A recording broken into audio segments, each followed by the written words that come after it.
하나님의 말씀 요나서 4장 2절 한 절 우리 한 목소리로 봉독을 하시겠습니다.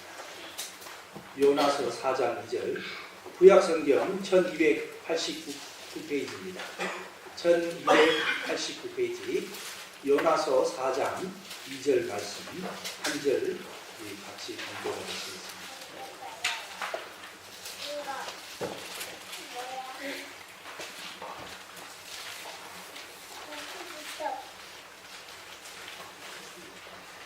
예, 우리 한 목소리로 같이 봉독하십니다.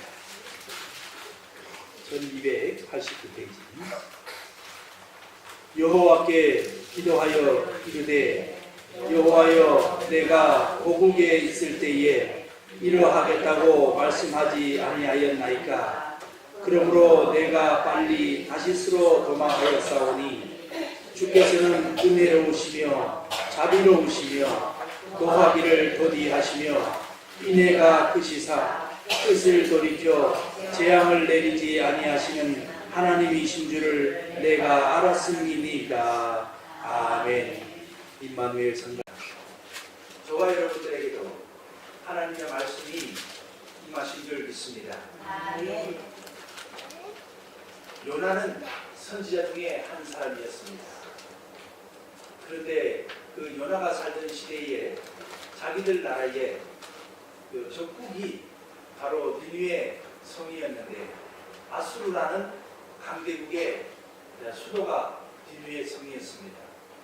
그런데 하나님께서 말씀이 임하시기를 바로 다름 아닌 적국의 그 도시에 가서 40일 동안 40일이 지나면 하나님의 멸망이 있으니 회개하고 돌아오는 것입니다. 우리도 미워하는 사람이 있으면 그분을 위하여 기도가 잘 나오지 않습니다.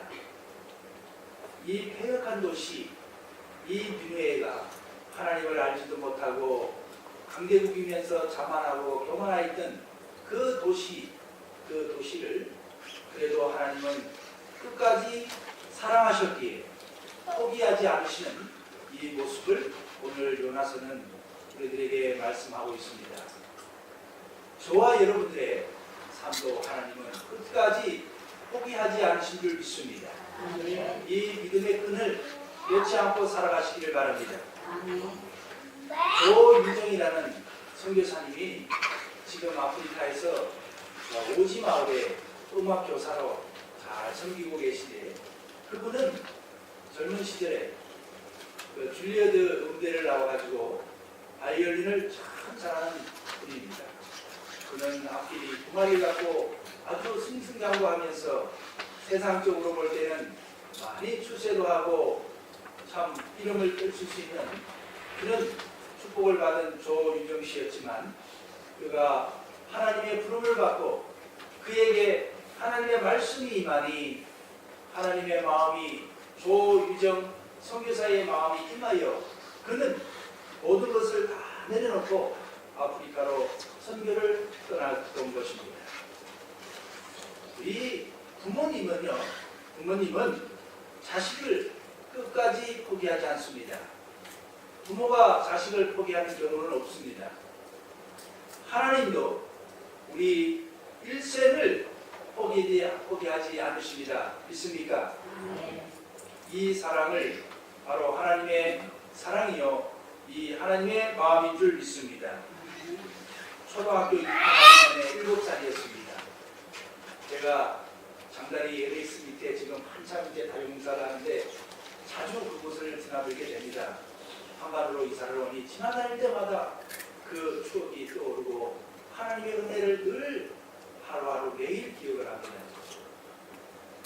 당시에 할아버지, 저희 아버님, 어머니 그리고 이제 장다리에 삼촌하고 누나하고 이렇게 자갈치하러 갑니다. 갔는데 그 옛날 원류교죠. 원류교 밑에 다리 교각이 있는데 교각 밑에 물이 한 교각 사이에 아주 심하게 물살이 좀 있는 물이 바위가 이렇게 있는데 맨질맨질했어요. 그래서 물살이 세기 때문에 좀 나이가 많은 사람들은 쉽게 건너갈 수 있는데 제가 7살이었기 때문에 쉽게 건너가지 못했어요. 근데 그 건너다니는데 나도 꼭 한번 같이 따라하고 싶었습니다. 그래서 뭐 겁도 없이 거기를 더듬하면서 겨우 한번 건너가고 또 다시 건너왔어요. 그래도 2번을 하려는데 아직도 마음에는 자신이 없습니다.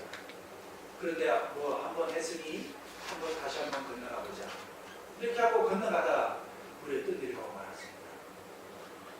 떠내려가는데 그 이제 물에 떠내려가니 그 다리를 발바닥을 이제 바닥을 디뎌보니까 이 뭐 바닥이 닿지 않아요. 깊어가지고. 그래서 이제 뭐 손으로 이렇게 해가지고 살려달라고 하면 되겠지 싶어서 하늘을 쳐다보니까 하늘에 그 이렇게 구름 모양으로 동글동글하니 물에 빠지면은 물에서 밖의 세상을 보면은 오늘하니 그런 게 보이잖아요.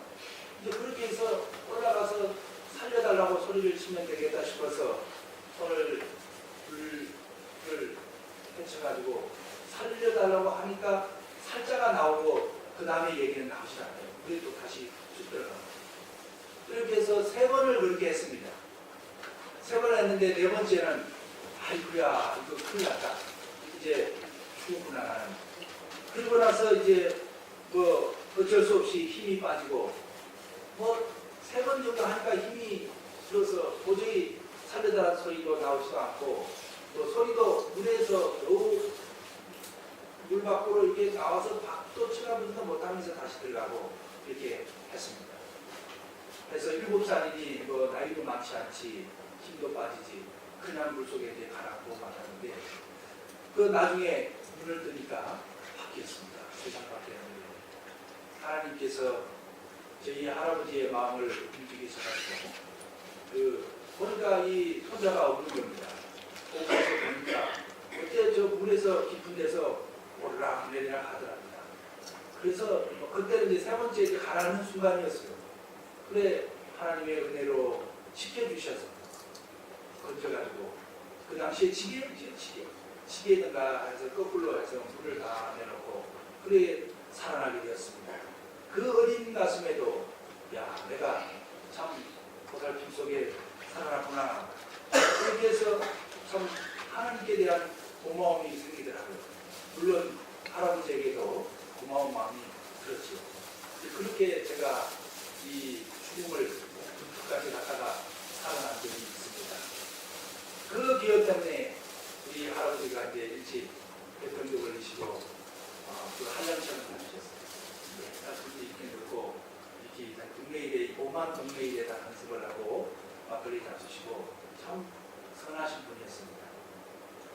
이제 그렇게 했는데 돌아가실 쯤에 방해를 들어가 보니까 이제 병이 들려서 돌아가시는데 제가 그 살려준 기억도 나고 너무나 감사해서 다른 사람들은 가기를 꺼려하는 곳을 제가 마지막 임종 순간을 가서 찾아봤습니다. 고맙다고 하고 잘 가시라고 이렇게 얘기를 제가 드렸던 것 같습니다. 그리고 나서 하나님께 감사를 하고 그때 생각을 하면 하나님은 저를 포기하지 않으셨구나 이런 생각이 참 많이 듭니다. 그리고 제가 어머니의 손을 붙잡고 초등학교 5학년 때 집에 있는 집사님의 전도함을 받아서 어머니가 먼저 교회를 가시고 저도 뒤따라서 이제 성탄절 전날 교회를 가서 갔는데 지금도 하나님께서는 그때 준비하신 분이 전숙희 선생님이라는 분이었습니다. 요 고개를 보면 사업장 있죠. 우리 사업장 동네에 전숙희라는 젊은 처녀 선생님이 있었고 그 아버님이 그 당시 집사님이었고 전영환 권사님이었습니다. 그 권사님이었고 이제 신앙생활을 하다가 주일학교가 우리도 있는데 그 주일학교 분반 공부 시간에 그렇게 성경 공부를 잘 가르쳐 줬습니다. 그때 기억이 지금껏 저의 신앙을 든든하게 지켜오고 있는데 그때 들은 말씀이 하나님이 세상을 이처럼 사랑하사 독생자를 주셨으니 누구든지 그를 믿는 자마다 멸망하지 않고 구원을 받을 것이다. 이 말씀이 늘 사라지지 않고 제 가슴 속에 살아있습니다. 그 권사님은 전영환 권사님은 찬양을 하고 늘 잘 부르는 찬양이 있었는데 303장 날 위하여 십자가를 지신 중앙보통 강화사가 그 천국 음악 소리가 들린다고 이 찬송을 하셨는데, 그리고 나서 한참 몇 년 있다가 소천을 하시고 아버지의 품에 가셨습니다. 그리고 제가 중학교 때 신앙생활 하다가 공예 시간에 그 목사님, 지금도 잊어먹지 않습니다. 원상홍 목사님이셨습니다. 목사님이 그 겨울에 공예를 하다가 마태복음 9장 35절에서 38절 추수할 곡식은 참 많은데 예수님께서 보시기에 추수할 곡식은 많은데 일꾼이 없다고 말씀하신 겁니다. 그 어린 마음에 추수할 곡식이 없다니, 추수할 곡식은 많은데 일꾼이 없다고 하니까 아이고 뭐 그럼 제가 한번 가보지요 뭐 하고 쉽게 마음이 움직였습니다. 그리고 목사님이 추수할 자 한번 손들어 보라고 그랬어요. 우리 손 좀 들고 오실까요? 예, 추수할 자 손들라고 그래서 제가 버뜩 들고 한번 가겠습니다 하고 다짐을 했습니다.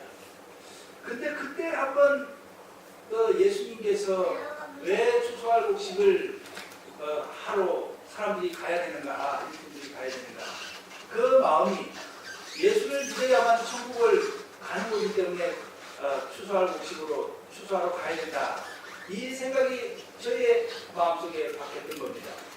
그래서 우리는 예수를 믿어야 천국 가기 때문에 전도를 해야 되는 것이죠. 그래서 그때 다짐한 다짐이 늘 지금껏 살아오면서 사라지지 않았습니다. 제가 중학교를 마치고 이제 고등학교를 마치고 대학을 들어갔지 않습니까? 대학을 들어가서 이제 그때 약속이 기억이 나서 대학을 졸업할 때 신학대학원 저 서울에 있는 신대원을 원서를 내고, 그 당시에 존경하는 목사님, 지금 소천하고 와 계십니다.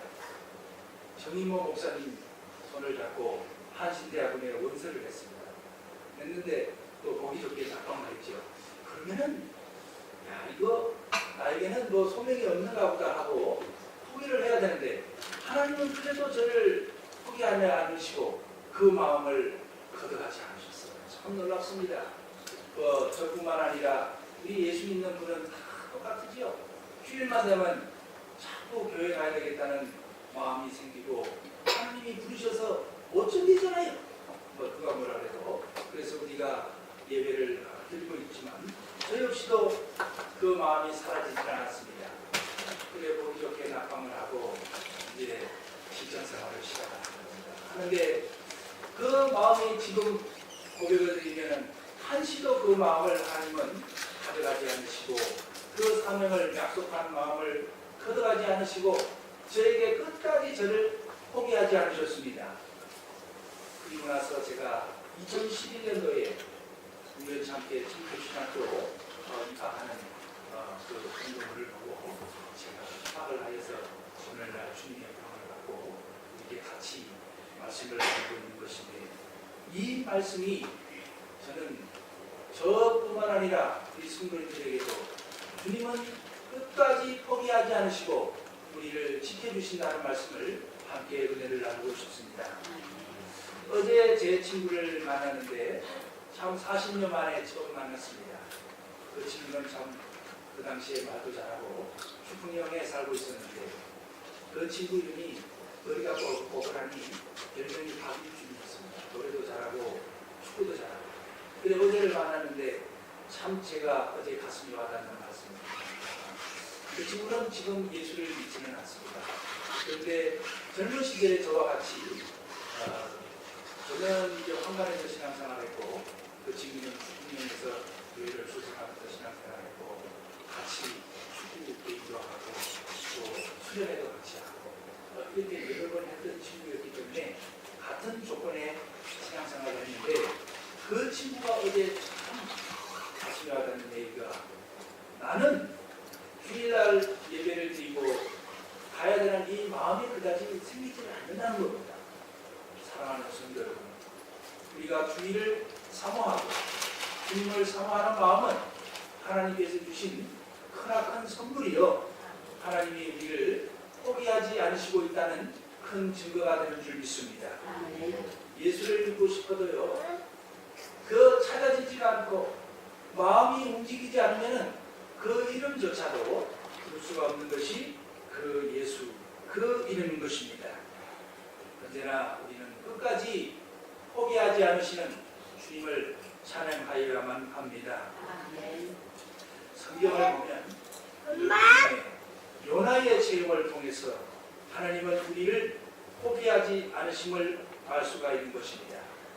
그러면 우리를 포기하지 않으시는 그 하나님의 마음은 어떤 마음일까요?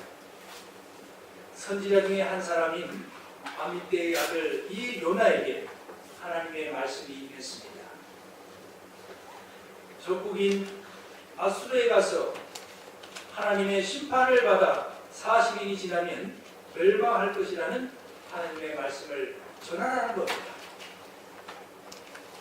선포하라는 것이죠.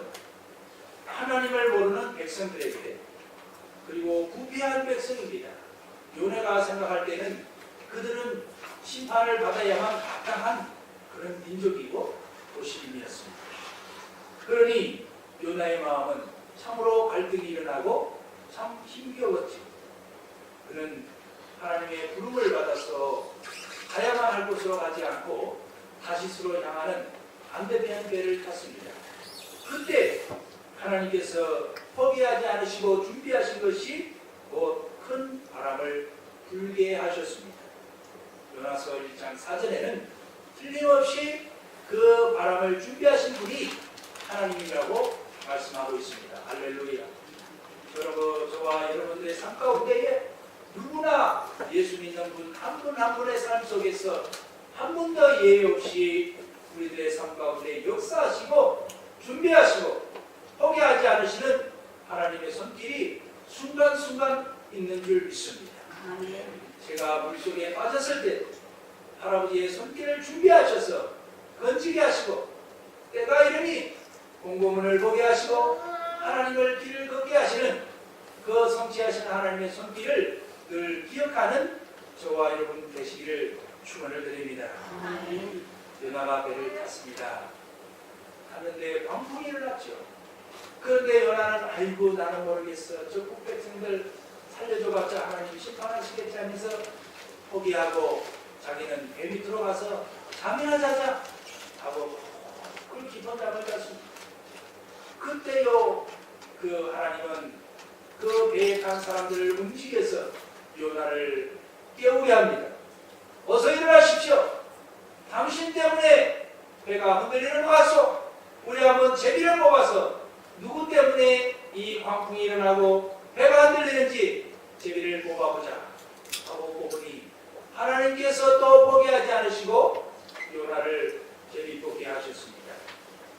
요나가 나는 하나님의 부름을 받은 선지자요, 적국에 가서 선포해야 하는데 나는 그릇 있는 실수, 나를 차라리 죽이시오.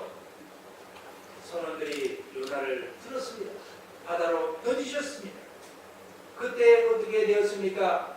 하나님은 그때도 요나를 포기하지 않으시고 큰 물고기를 준비하셔서 요나를 삼키게 하셨습니다.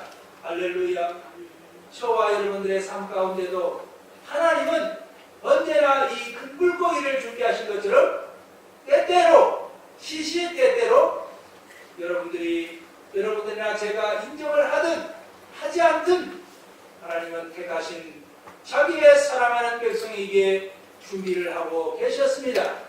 예비하신 주님, 포기하지 않으신 주님의 손길이 임하고 있는 줄 믿습니다. 큰 물고기가 요나를 삼키니 요나는 회개하기 시작하였습니다. 요나가 이제 하나님의 부름을 받아서 니느웨 성으로 향하여 갔습니다.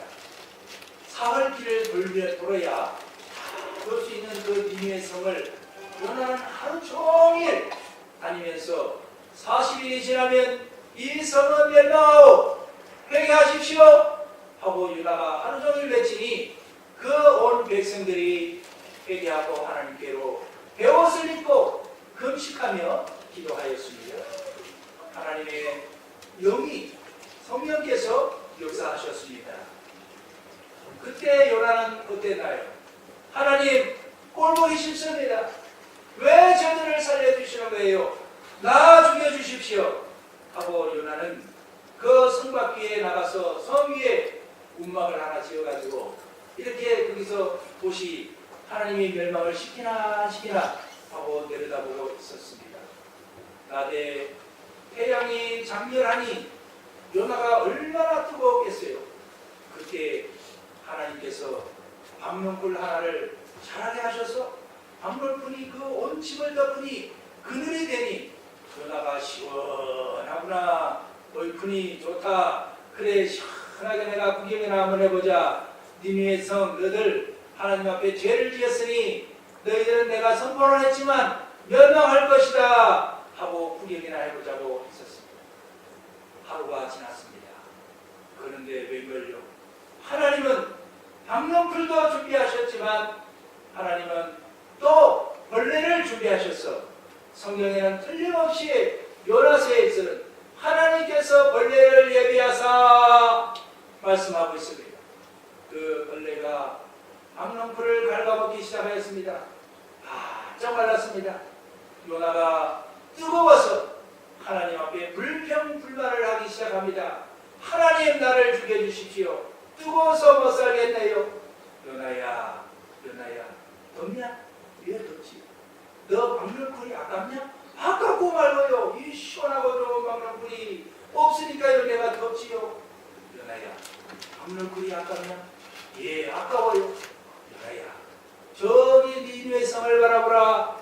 그 성에는 내가 창조한 사람이 12만 명이나 있다. 그 성에는 그리고 목숨을 가지고 있는 짐승이 수도 없이 많다. 요나야, 어떻게 생각합니까? 요나는 그때서야 비로소 하나님의 마음을 알 수가 있었습니다. 할렐루야. 부귀한 도시 그 니느웨 성 사람들은 우리의 인간적인 눈으로 보면 그들은 마땅히 죽어야 할 인물들이었습니다. 심판을 받아야만 하는 것으로 생각할 수가 있습니다. 그러나 요나의 눈이나 우리 눈에 볼 때는 그렇지만 하나님의 눈에는 그들은 무엇으로 보였나요? 하나님의 자녀로 보였습니다. 자녀인 것입니다. 하나님의 마음은 우리를 사랑하셔서 끝까지 포기하지 않으신다는 말씀을 저와 여러분들에게 해주고 있는 줄 믿습니다. 하나님의 마음, 하나님이 우리를 왜 만드셨을까요? 왜 우리를 이 땅에 보내시고 우리를 창조하셨을까요? 궁금하지 않으십니까? 때로는 인간시장, 그 김홍신 씨가 쓴 소설 있잖아요.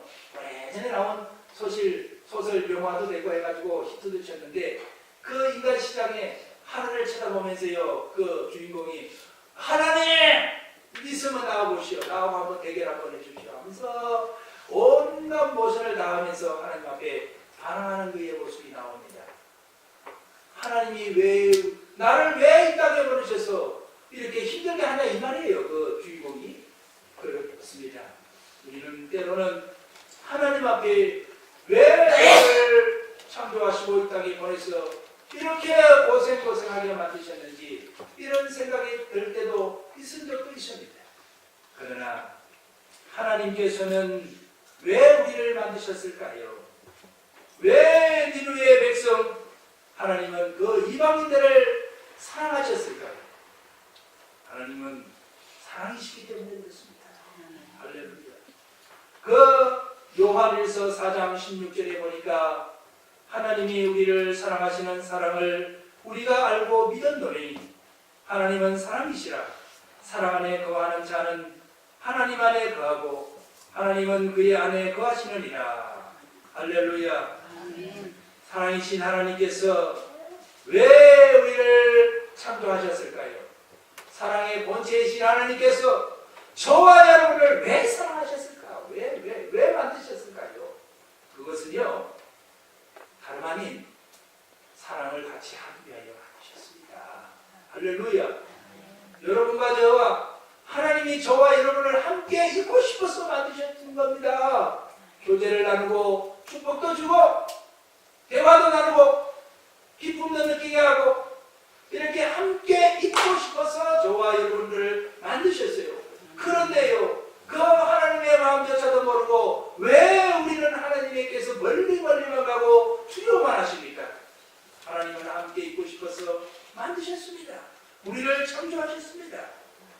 창세기 1장 27절에 하나님이 자기 형상 곧 하나님의 형상대로 사람을 창조하시되 남자와 여자를 창조하시고, 왜 본인의 형상대로 우리를 만드셨을까요? 똑같이 그 형상대로 만드셔서 저와 여러분들과 사랑하고 싶어서, 교제를 나누고 싶어서, 사랑을 주고 싶어서, 그렇게 함께 하고 싶어서 만드신 겁니다. 그런데 우리 인간들은 하나님의 말씀을 신뢰하지 않습니다. 하나님의 곁에 있고 싶어 하지 않습니다. 그것이 바로 성경은 하나님 앞에 큰 죄라고 가르쳐주고 있습니다. 하나님은 사랑이라 사랑이시기 때문에 사랑할 대상으로 우리를 만드셨습니다. 하나님은 여러분 없이는 못 살아요. 저와 여러분 없으면요, 하나님은 너무 슬퍼요. 그 마음 아십니까? 저와 여러분들이 주일날 교회에 와서 예배드리지 않으면 하나님은 기다리신다고요. 오든 말든, 찾아오든 말든, 찬양을 하든 말든, 기도하든 말든 관심이 없는 것이 아니라 하나님은 예배 때가 되면 저와 여러분들을 기다리시는 하나님이시라는 것을 하나님은 말씀하고 있습니다. 하나님은 사랑이시라 우리를 사랑하고 있습니다. 하나님의 필요를 채우는 것은 사랑입니다. 우리가 주님을 사랑하고 하나님이 우리를 사랑하시는 것이 바로 하나님의 필요를 채우시는 거라는 그 말씀입니다. 우리 모두는 죄를 짓고 제 갈 길로 갔지만, 집 나간 자녀들이 되었지만, 하나님은 우리를 사랑하시고 다시금 함께 사시기 위하여 함께 지내고 싶어서 사랑하는 독생자를 이 땅에 보내주셔서 돌아오라 나와 함께 있자 하고 독생자를 보내서 우리를 불러주셨습니다. 우리를 돕기 위하여 하나님은 독생자를 이 땅에 보내주셨습니다. 십자가 지신 것, 고통 무지하게 괴롭죠. 죽음 앞에 있는 많은 사람들, 그 고통의 두려움 말로 표현할 수 없을 만큼 심각하고 두렵습니다. 그러나 우리를 사랑하시기 때문에 그 고통보다도 사랑이 더 중요하고 더 갈급하기에 하나님은 독생자를 십자가에 매하셨습니다. 고통보다도 우리가 더 소중하고 사랑하는 것이 더 중요하기 때문에 아들을 십자가에 못 박으셨습니다. 가산을 탕진하고 돌아온 둘째 아들 그 잘못을 아버지는 전 번도 한마디도 탓하지 않습니다. 왜 그럴까? 사랑하기 때문에, 함께 있는 것으로 그것이 본래 목적이기 때문에, 그 함께 있는 기쁨 자체가 제일 목적이기 때문에 아버지는 자녀가 돌아오는 것만으로도 고마운 것이죠. 이건 하나님의 사랑의 대상입니다. 여호와를 기뻐해야 합니다. 시편 37편 4절에서 사랑하기 때문에 그를 의뢰하면 하나님은 다 들어주신다고 말씀하셨습니다.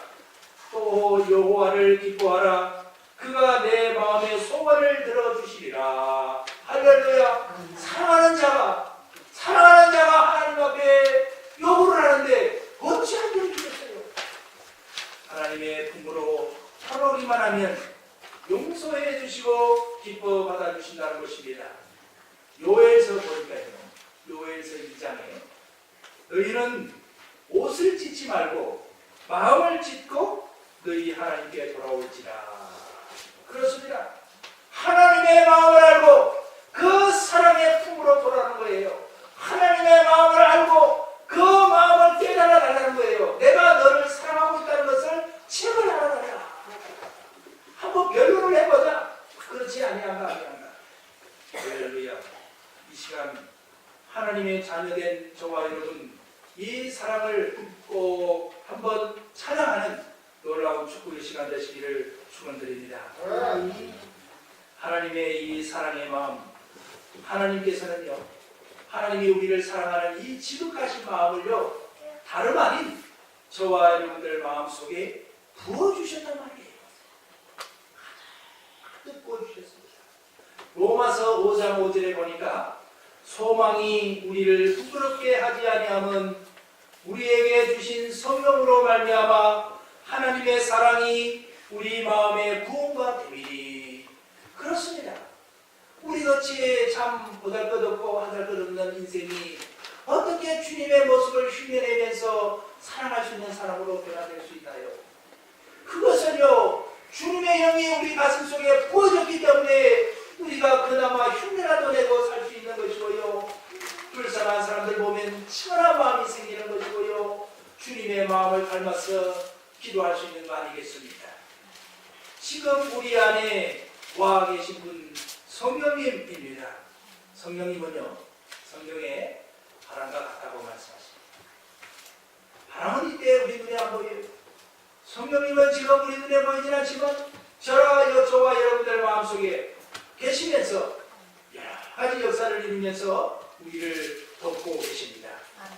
고린도전서 12장 3절에 그러므로 내가 너희에게 알리노니 하나님의 영으로 말하는 자는 누구든지 예수를 저주할 자라 하지 아니하고 또 성령으로 아니하고는 누구든지 예수를 주시라 할 수 없습니다. 할렐루야. 우리가 예수님을 나의 주 나의 하나님으로 고백할 수 있는 것, 이것은 성령께서 나와 함께 계신다는 증거요, 나를 지금 하나님 앞으로까지 인도하시면서 책임지고 계신다는 분이 내 안에 계신다는 증거를 말씀하고 있는 줄 믿습니다. 성령이 우리 안에 거하시니 우리 죽을 몸도 살릴 것이라고 말씀하고 있습니다. 로마서요 8장 11절에 보니까 예수를 죽은 자 가운데서 살리신 이의 영이 너희 안에 거하시면 그리스도 예수를 죽은 자 가운데서 살리시니라. 너희 안에 거하시는 그의 영으로 말미암아 너희 죽을 몸도 살리시리라. 할렐루야. 아멘. 할렐루야. 이 말씀은 성령이 우리 안에 오셨으니 우리 육체의 질병도 그분에게 의뢰하고 기도하면 하나님께서 성령님의 역사로 우리의 질병도 치료해 주신다는 말씀이에요. 아멘. 치료해 준다는 말씀이에요. 아멘. 단지 우리가 그것을 믿지 아니하고 의뢰하지 않기 때문에 치료의 역사가 일어나지 않는 거 아니겠습니까? 그분의 사랑 앞에 눈물 흘리며 감사의 마음으로 기도해 보시기를 바랍니다. 그리고 너희 죽을 몸을 살리시리라. 이것은요, 범사가 형통한다는 말씀이에요. 우리의 삶이 영육 안에 강건함으로 형통한다는 말씀을 해주고 있습니다. 이제 하나님의 사랑 우리 심령 가운데 부어졌습니다. 하나님의 마음 우리 마음 가운데 너무나 우리 스스로는 잘 알고 있습니다. 이 주님의 마음을 우리는 보여줘야 합니다. 오늘 말씀 제목이 나의 마음을 보이라. 나의 마음을 보이라. 내가 너희를 사랑하고 있는 이 사랑을 만천하 사람들에게 가서 보이라는 말씀이 있죠. 하나님의 마음을 보이라. 하나님은 요나를 택하셔서 니느웨에 부패한 그 도시 백성들도 끝까지 포기하지 않으시는 나의 마음을 요나를 통하여 보여주시는 거예요. 저와 여러분들도 사랑하는 이 하나님의 사랑을 값없이 많은 사람들에게 보여줘야 할 줄 믿습니다. 우리 일생을 포기하지 않으시는 하나님의 사랑, 그 사랑 때문에 언제나 다른 많은 사람들에게 하나님의 사랑을 값없이 보여줘야 될 줄 믿습니다. 내가 보여라. 네가 보여라. 요나야 보여라. 내 마음을 그들에게 보이라는 겁니다. 각자 이름을 부르면서 보이라고 한번 해보겠습니다. 현수야, 내 사랑을 보이라. 진수야, 내 사랑을 만천하여 구해다오. 백글의 심정으로 말씀하고 있는 줄 있습니다. 하나님 아버지 감사합니다. 주님은 피맺힌 심정으로 오늘도 우리를 너무나도 사랑하고 있음을 말씀하고 있는 줄 믿습니다. 그 사랑을 저희들 심령 가운데 부어주셨사오니 그 사랑을 이제 값없이 주님을 보이는 사랑을 살게 하옵소서. 예수님의 이름으로 감사하며 기도 올려옵나이다. 아멘.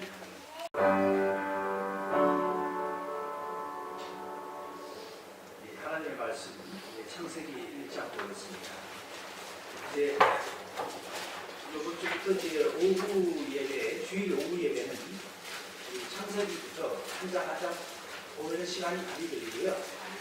창세기부터 이제 창세기에서 하나님께서 무슨 중요한 부분, 또 창세기 속에 계시록까지 이렇게 좀 한 장을 읽고 이렇게 좀 살펴보면서 은혜를 나누는 그런 이제 댁에서 성경을 읽는 시간이 부족하시고 그런데 오후 예배만이라도 한 장씩 교독하면서 적절히 성경을 하고 같이 하나님의 말씀을 은혜를 나누는 순서로 하고자 합니다. 우리 창세기 1장 교독을 하시기 위해 우리 이목장 특송을 해드리도록 하겠습니다. 창세기 1장 교독을 하겠습니다. 태초에 하나님이 천지를 창조하시니라. 하나님이 온전하고 공허하며 끄러미 기둥이 있고 하나님의 영은 수면 위에 운행하시니라. 하나님이 이르시되 빛이 있으라 하시니 빛이 있었고 빛이 하나님이 보시기에 좋았더라. 하나님이 빛과 어둠을 나누사 하나님이 빛을 낮이라 부르시고 어두움을 밤이라 부르시니라. 저녁이 되고 아침이 되니 이는 첫째 날이니라. 하나님이 이르시되 물 가운데에 궁창이 있어 물과 물로 나누라 하시고 하나님이 궁창을 만드사 궁창 아래의 물과 궁창 위의 물로 나뉘게 하시니 그대로 되리라. 하나님이 궁창을 하늘이라 부르시니라. 저녁이 되고 아침이 되니 이는 둘째 날이니라. 하나님이 이르시되 천하의 물이 한 곳으로 모이고 물이 드러나라 하시니 그대로 되리라. 하나님이 물을 바위라 부르시고 모인 물을 바다라 부르시니 하나님이 보시기에 좋았더라. 하나님이 이르시되 땅은 풀과 씨 맺는 채소와 각기 종류대로 씨 가진 열매 맺는 나무를 내라 하시니 그대로 되어 땅이 풀과 각기 종류대로 씨 맺는 채소와 각기 종류대로 씨 가진 열매 맺는 나무를 내니 하나님이 보시기에 좋았더라. 저녁이 되고 아침이 되니 이는 셋째 날이니라. 하나님이 이르시되 하늘의 궁창에 광명체들이 있어 낮과 밤을 나누게 하고 그것들로 지구와 계절과 날과 해를 이루게 하라. 또 광명체들이 하늘의 궁창에 있어 땅을 비추라 하시니 그대로 되리라. 하나님이 두 큰 광명체를 만드사 큰 광명체로 낮을 주관하게 하시고 작은 광명체로 밤을 주관하게 하시며 또 별들을 만드시고 하나님이 그것들을 하늘의 궁창에 두어 땅을 비추게 하시며 낮과 밤을 주관하게 하시고 빛과 어둠을 나뉘게 하시니 하나님이 보시기에 좋았더라. 저녁이 되고 아침이 되니 이는 넷째 날이니라. 하나님이 이르시되 물들은 생물을 번성하게 하라. 땅 위에 하늘의 궁창에는 새가 나르라 하시고 하나님이 큰 바다 짐승들과 물에서 번성하여 움직이는 모든 생물을 그 종류대로 날개 있는 모든 새를 그 종류대로 창조하시니 하나님이 보시기에 좋았더라. 하나님이 그들에게 복을 주시며 이르시되 생육하고 번성하여 여러 바닷물에 충만하라. 새들도 땅에 번성하라 하시니라. 저녁이 되고 아침이 되니 이는 다섯째 날이니라. 하나님이 이르시되 다른 생물을 그 종류대로 내되 가축과 기는 것과 땅의 짐승을 종류대로 내라 하시니 그대로 되리라. 땅의 짐승을 그 종류대로 가축을 그 종류대로 땅에 기는 모든 것을 그 종류대로 만드시니 하나님이 보시기에 좋았더라. 하나님이 이르시되 우리의 형상을 따라 우리의 모양대로 우리가 사람을 만들고 그들로 바다의 물고기와 하늘의 새와 가축과 온 나라와 땅에 기는 모든 것을 다스리게 하라 하시고 하나님이 자기 형상 곧 하나님의 형상대로 사람을 창조하시되 남자와 여자를 창조하시고 하나님이 그들에게 복을 주시며 하나님이 그들에게 이르시되 생육하고 번성하여 땅에 충만하라 땅을 정복하라 바다의 물고기와 하늘의 새와 땅에 움직이는 모든 생물을 다스리라 하시니라. 하나님이 이르시되 내가 온 지면에 씨 맺는 모든 채소와 씨 가진 열매 맺는 모든 나무를 너희에게 주노니 너희의 먹을 거리가 되리라.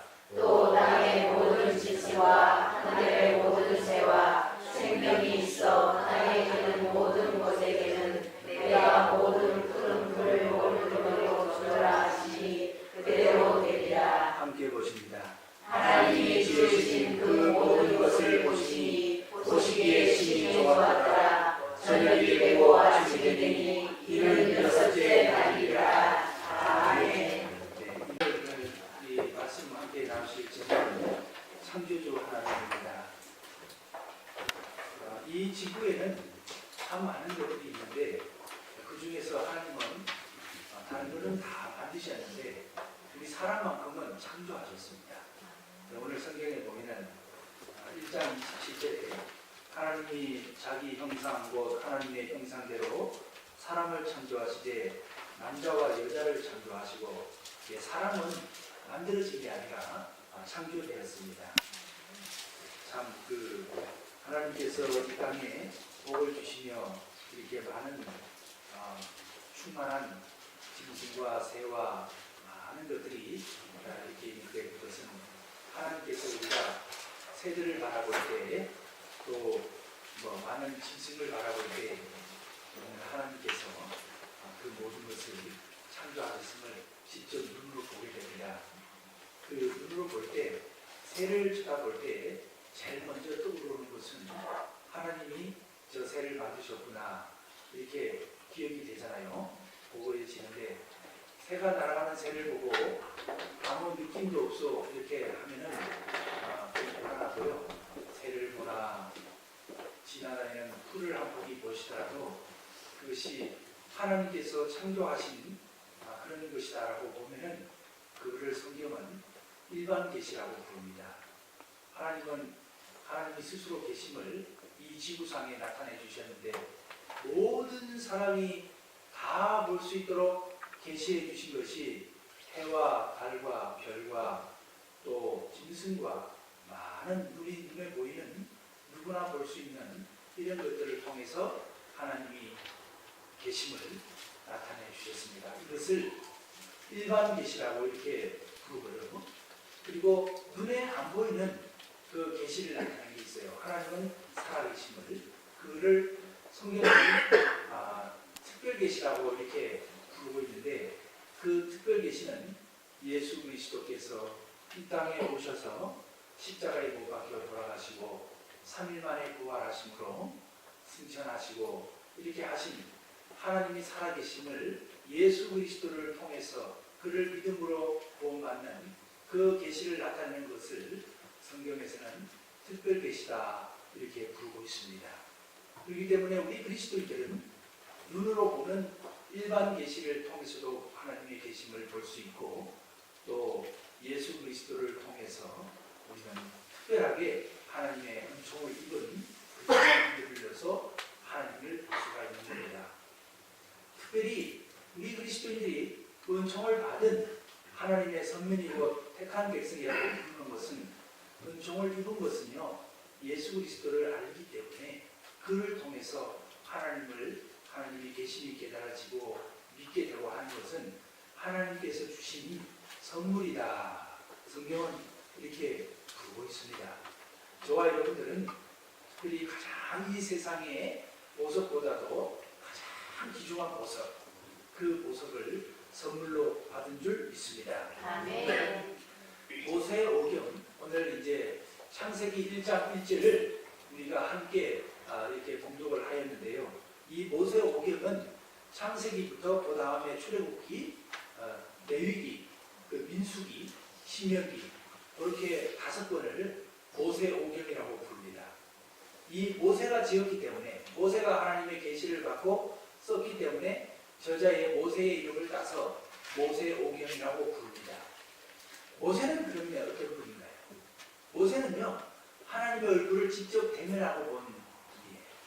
그렇기 때문에 하나님은 모세를 통하여서 이 모세 오경이라는 위대한 하나님의 말씀을 담아 주셨습니다. 이 모세 창세기가 기록되었던 때는 어떤 시기인가 우리가 좀 알아야 됩니다. 도대체 하나님의 말씀이라고 하는 창세기는 어느 때 기록이 된 책인가? 어느 때 기록된 하나님의 말씀인가? 우리 그리스도인들은 예수 믿는 사람이라면 알고 지나가야 됩니다. 무턱대고 믿어서는 안 됩니다. 알아야 됩니다. 이 기록이 시기는 이스라엘 백성들이 출애굽을 하고 나서, 출애굽을 할 때가 BC 기원전이라고 부르죠. 1446년, 그때가 이스라엘 백성들이 출애굽을 한 해인데, 그 출애굽을 하고 나서 모세가 1406년 BC, 지금 서기로 1406년이 아니고 그 서기를 시작하는 그 이전 시대부터 1406년 전에, 그러니까 모세가 느보산에서 하나님의 부름을 받고 소천을 할 때, 그때 그 출애굽을 할 때와 모세가 죽은 때 그 사이에 기록한 책이 모세오경입니다. 그 중에 창세기를 오늘 처음 우리가 읽은 것이지요. 이 창세기는 이 세상의 모든 것이 하나님의 은혜로 창조되었음을 말씀하고 있습니다. 그 창세오경이 우리들에게 주어진 값진 의미는 참으로 많은데, 그 중에서 모든 피조물이 하나님의 소유라는 것을 오늘 창세기 1장 1절을 통해서 우리들에게 말씀하고 있는 거죠. 하나님께서 지으시고 보시기에 좋았기 때문에 이 모든 땅의 모든 소산과 우리들에게 주어진 많은 식물이나 먹는 양식이나 햇볕과 태양이나 모든 것의 주인은 바로 하나님임을 우리에게 말씀해 주고 있는 것이 창세기의 가장 끝쯤의 말씀이죠. 다음은 인간은 하나님의 형상대로 지음을 받았다는 특별한 존재라는 것을 말씀해 주고 있는 것입니다. 그렇기 때문에 저와 여러분들은 이 세상 가운데 그저 그냥 아버지하고 어머니 사이에서 태어난 존재가 아니라, 하나님께서 특별히 하나님의 형상대로 지음을 받아서 아버지의 육신의 계보를 따라서 영을 가진 존재로 쭉 이어내오는 창조된 존재라는 것을 가르쳐주고 있습니다. 또 창세기는 하나님만이 인간을 구원해 줄 수 있는 유일한 분이라는 것을 말씀해 주고 있습니다. 하나님이 치밀한 계획에 의해서 하나하나 날짜별로 아주 계획하에 우리를 창조해 주셨습니다. 이 세상에 존재하는 모든 것이 이제 하나님을 찬양해야 할 이유가 바로 거기에 있는 것입니다. 오늘 창세기에 특별한 단어가 있어요. 우리가 창세기 1장을 읽으실 때는 특별한 단어가 있는데, 1장 2절에 보면 하나님의 신이 이 운행하시리라 있어요. 1장 2절에 보면 제가 읽어드리겠습니다. 한번 볼까요? 창세기 1장 2절, 우리 한 목소리로 보겠습니다. 땅이 혼돈하고 공허하며 흑암이 둠 위에 있고 하나님의 영은 수면 위에 운행하시니라. 이 아멘. 운행하시니라. 이 운행이라는 하시니라는 단어를 어떻게 생각을 하십니까? 이 운행하시니라는 단어는 히브리 말로 그 나라의 본래 그 단어의 의미로 쓰여진 것은 메가헤페트라는 단어예요.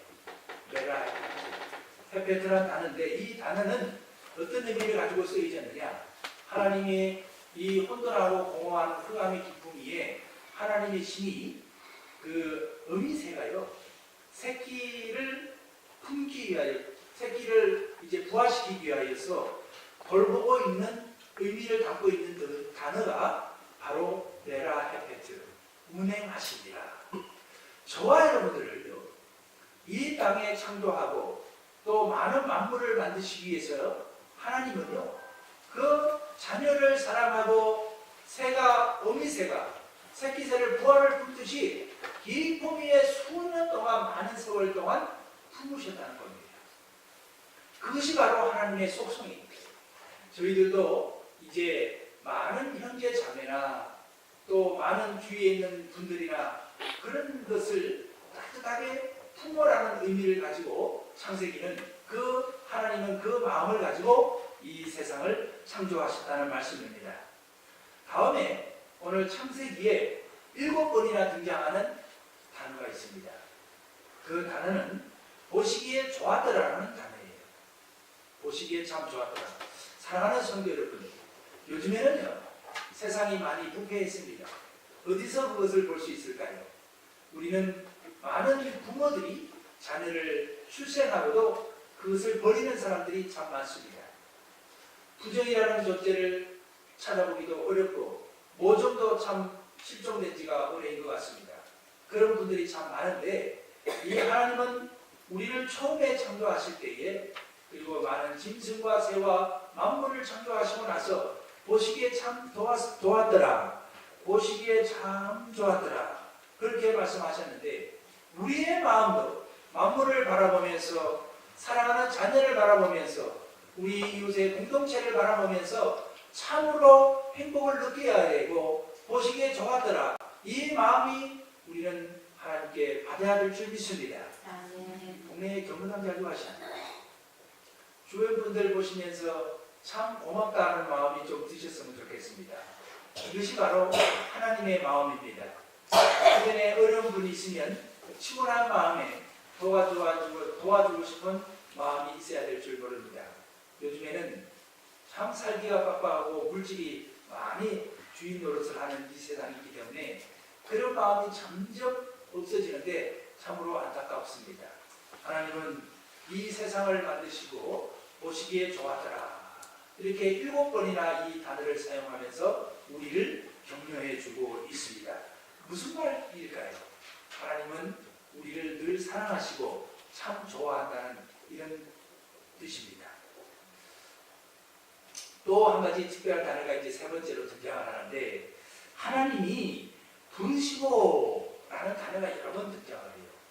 빛을 낮이라 부르시고 어둠을 밤이라 부르시고 하나님이 불러주셨습니다. 이 부르시다는 단어는 칭하심이라는 단어인데, 이 칭하시다는 단어는 히브리 말로 카라라는 단어입니다. 카라라는 단어인데, 이 단어는 그 만든 사람이 공포하다, 이런 의미를 담고 있습니다. 그것은 무슨 말씀일까요? 하나님이 불러주셨기 때문에 그 존재의 가치가 부여되고, 우리를 남자와 여자를 창조하시고 사람이라 부르셨으니 우리가 가치가 있는 것이죠. 그 말씀은 하나님이 생명의 주인이라는 말씀입니다. 우리의 주인은, 우리의 목숨은 우리 자신의 것이 아니라 하나님이 지으셨기에 하나님께 주인인 것이라는 것입니다. 그 말뜻은 다시 바꾸어서 우리가 은혜를 나눌 수 있는 말씀은요, 교제를 나누기 위해서 우리를 창조하시다는 말씀입니다. 하나님은 본인의 형상을 따라서 그분들의 성부와 성자와 성령의 삼위일체 하나님의 형상을 따라서 우리를 창조하셨는데, 그 모양대로 창조하셨는데 우리를 함께 있기 위하여 창조하신 겁니다. 이 창세기 1장에서 중요한 우리의 기독교 정신이 들어있습니다. 기독교 믿음의 말씀이 들어있습니다. 하나님이요, 인간이 아무리 죄를 짓고 아무리 흉악한 살범일지라도 하나님이 인간을 만드신 근본 목적은 함께 있기 위하여 우리를 창조하셨기 때문에 죄보다도 앞서는 것이요, 하나님의 사랑입니다. 하나님이 함께 하시는 겁니다. 우리가 한 주일 동안 살면서 참 부끄러운 일도 만날 수가 있잖아요. 그리고 우리가 좀 많은 일들을 직면하고 또 나약한 모습으로 마음이 울적할 때도 있습니다. 그러나 우리가 늘 이 창세기 1장을 통하여서 힘을 얻고 용기를 얻고 하나님을 찬양할 수 있는 것은 하나님이 죄보다도 앞서서 나의 연륜이나 많은 것들에 보다도 근본적으로 우리를 사랑하신다는 사실입니다. 이 세상에요, 진정으로 용기 있고 정말로 힘있고 담대하게 살아가는 사람의, 용기 있는 사람의 특징이 뭘까요? 사랑받는 사람이요, 세상을 잘 살아갑니다. 사랑받는 사람이요, 세상에서 용기 있게 돈도 잘 벌고요, 건강하고요, 잘 살아가요. 사랑을 내가 받고 있어야지만 우리 가정에서도 그렇지 않습니까? 자녀들이 삐뚤어지고 어긋나는 것은요, 부모가 사랑한다는 것을 느끼지 못할 때요, 자녀들을 힘들어요. 그러나 부모가 전화 한 통화해서 내가 너를 사랑하고 있는 거 알고 있지? 하고 또 부모가 자식을 볼 때에 자녀가 이사를 하잖아요. 그러면 쫓아가서 작은 선물이라도 하나 사주면 그것이 사랑의 표현이 되세요.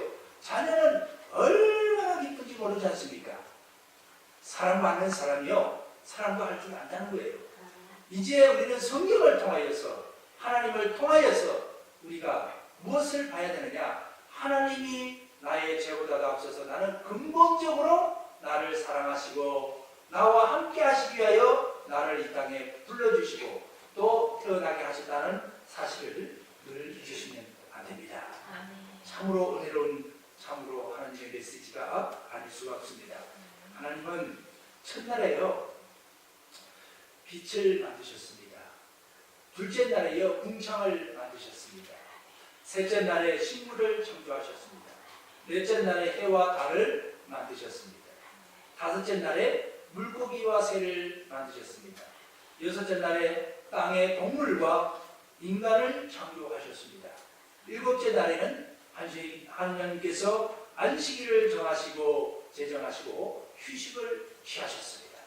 이제 우리가 신앙생활을 하다 보면은 참 이런 말씀이 창세기에는 있지만 참 듣기가 참 힘든 말이지만 우리가 이렇게 성경을 통하여서 깊음 속에 들어갈 때에 많은 은혜가 될 줄 믿습니다. 하나님은 어떤 분일까요? 오늘 본문을 통하여서 우리는 하나님은 어떤 분인가를 여러 군데서 짚어봤습니다. 하나님은 우리 생명의 근원이시고 모든 존재의 창조자시고 모든 존재의 가치를 부여하신 분입니다. 인간의 존엄성, 우리 요즘에 인격이 참 중요한 시대 아니겠어요? 그래서 법도 참 만들어지잖아요. 그런데요, 그 법이 왜 세워질까요? 법이 하나님께서요, 우리를 창조하신 인격적인 존재이기 때문에 모든 사람이 그 사람으로서의 존중받아야 될 인격과 가치가 있기 때문에 하나님께서 사랑하시는 형상대로 지원받은 존재이기 때문에 우리 인류는 그 사람을 존중하고 지켜주기 위하여 무엇을 만들까요? 법도 만들 거예요. 하나님은 모세를 통하여서 그러면 무엇을 만들어 주실까요? 율법을 주셨습니다. 율법을 주신 근본 취지가 뭘까요? 하나님께서 인간을 만드신 인간이 하나님이 사랑의 대상으로 창조하신 존재이기 때문에 인격이 소중하기 때문에 하나님이 창조하신 존재이기 때문에 소중하기 때문에 하나님은 그것을 보호하기 위하여 율법을 주신 겁니다. 율법 자체가 중요한 것이 아닙니다. 율법을 통하여서 율법을 주신 목적은 창조의 대상인 인간이 보호받고 서로 사랑받고 제대로 된 가치를 가지고 살아가도록 존중받기 위하여 만든 것이 바로 율법입니다. 율법을 하나 범했다고 해서 실망하거나 답답하지 마십시오. 율법 심하게 말씀드리면 오해하지 마십시오. 별거 아닙니다. 근본 하나님이 우리를 사랑하신다는 것만 아시면 율법 간혹가다 어겨도 크게 마음의 상처받지 마십시오. 하나님은 시간을 재시면서 일일이 하루 이틀 말씀하시면서 우리를 창조해 주셨습니다. 그것은 무슨 뜻인가요? 사람은 시간 속에 살아가라고 창세기에서는 하루 이틀 이렇게 엿새 만드셨습니다. 시간의 개념은요, 하나님께서 창조하신 겁니다. 우리가 인류가 이 시간 개념을 만든 것이 절대 아닙니다. 하나님이 만들어 주셨습니다. 그래서 우리는 과거를 통하여서 우리의 죄를 볼 수 있게 하셨고 현재를 통하여서 우리의 미래를 창을 볼 수 있도록 만들어 주셨습니다. 미래를 통하여서 저 천성을 볼 수 있도록 만들어 주셨습니다. 태양의 조화를 볼 수 없으면서도 하나님이 어디 계시냐고 이렇게 빈정거리는 사람이 요새 참 많지요. 하나님 어디 계신지 있으면 좀 보여줘봐 하고 이러는 사람이 많습니다. 아까 오전에도 우리를 나눴듯이 제 친구가 참 하나님 모르고 살잖아요. 그것은요, 태양조차도 볼 수 없는 우리 인간적인 존재가 하나님이 계심을 보여달라는 것하고 똑같습니다. 하루는요, 무신론자 한 사람이요, 신앙인 한 사람을 골탕 먹이기 위하여서 당신네들 하나님을 무슨 일이 생기면은 하나님 고맙습니다, 하나님 사랑합니다 하고 매일 잘만 얘기하되 그 하나님 나에게 좀 보여줘봐 하고 무신론자가요, 하나님을 믿는 사람에게 이렇게 요구를 했어요. 저와 여러분들도 그 일을 참 직면할 수가 있습니다. 말은 안 해서 그렇지요. 경로당에 가시면 또 많은 사람들이 저희 얼굴 딱 쳐다보고요, 무슨 생각하시는지 아세요? 하나님 있으면 보여줘봐 하고 눈 똑바로 쳐다보는 거예요. 눈 쳐다보는 거예요. 그 음성 들리십니까? 하나님 있으면 보여줘봐 하고 말하는 거 말은 안 해도 그들 심령 속에서 매일매일 솟아오르는 그 줄기차게 오르는 그 질문들, 그것은요 바로 우리 그리스도인들을 위하여 그리스도인들에게 날마다 묻는 질문이 하나님 있으면 보여달라는 그 말씀인 거예요. 날마다 웃고 고수도 치고 윷놀이하고 지내지만 그들의 심령 깊숙이에서 울려나오는 울림은 바로 우리를 향하여서 하나님 있으면 보여달라는 겁니다. 그래서 하나님 있는 사람이 그 사람의 옷자락을 끌고 잠깐 밖으로 나왔습니다. 나와서 저 태양을 한번 돌아보겠습니다. 그랬더니 이 무신론자가 태양을 보면서 눈이 부셔서 태양을 어떻게 볼 수 있느냐 하고 그러는 겁니다. 그래서 하나님을 믿는 사람이 무신론자에게 물어봤습니다. 너 태양이 있는 거 아니냐? 이거 알지. 태양이 빛을 비추고 있는데 아는지. 태양 볼 수 있느냐? 아이고 눈부셔서 못 봐. 그래, 있는 태양 눈부셔서도 못 보는 네 눈이 그 보이지 않는 하나님을 어떻게 네가 믿겠느냐? 하나님이 태양을 창조하시고 빛도 만드셨는데 하물며 그 태양도 못 보는 네가 어떻게 감히 하나님을 보여달라고 하며 하나님을 보겠다고 하는 것이냐? 이 세상에는 많은 사람들이 살고 있습니다. 일반적으로 하나님께서 태양을 창조하시고 또 빛도 만드시고 많은 식물도 만드시고 사계들을 주시고 많은 것들을 주신 것은, 질서 있게 만드신 것은 그것들을 바라보며 하나님이 계시다는 것을, 창조주 하나님을 바라보라고 그렇게 만들어 주셨습니다. 우리는 이 은혜 속에 살면서 특별히 우리는 주님으로부터 부름받아서 예수 그리스도를 통하여서 죄사함을 받고 그분을 바라봄으로 살아계신 하나님이 오늘도 저와 여러분들의 삶 가운데 역사하심을 바라보도록 은총으로 불러주셨습니다. 이것을 특별계시라고 부르는데 특별히 저와 여러분들을 주님께서 불러주신 은혜에 늘 감사하시는 저와 여러분들 되시기를 주님의 이름으로 축원을 드립니다. 하나님 아버지 감사합니다. 우리 창조주 하나님 늘 고맙고 감사합니다. 많고 많은 사람 중에 우리 예수님을 통하여 특별히 믿음의 눈을 뜨게 하시고 하나님이 계심을 믿게 하신 은혜를 주신 것을 감사를 드립니다. 일주일 내내 이 기쁨의 메시지를 생각하며 소망 가운데 특별히 하나님이 우리를 늘 사랑하고 우리를 곁에 두기 위하여 교제하기 위하여 우리를 사랑하기 위하여 창조해 주셨음을 기억하며 이 은혜 가운데 거함으로써 승리하는 삶 되게 도와주옵소서. 예수님의 이름으로 감사하며 기도 올리옵나이다. 아멘.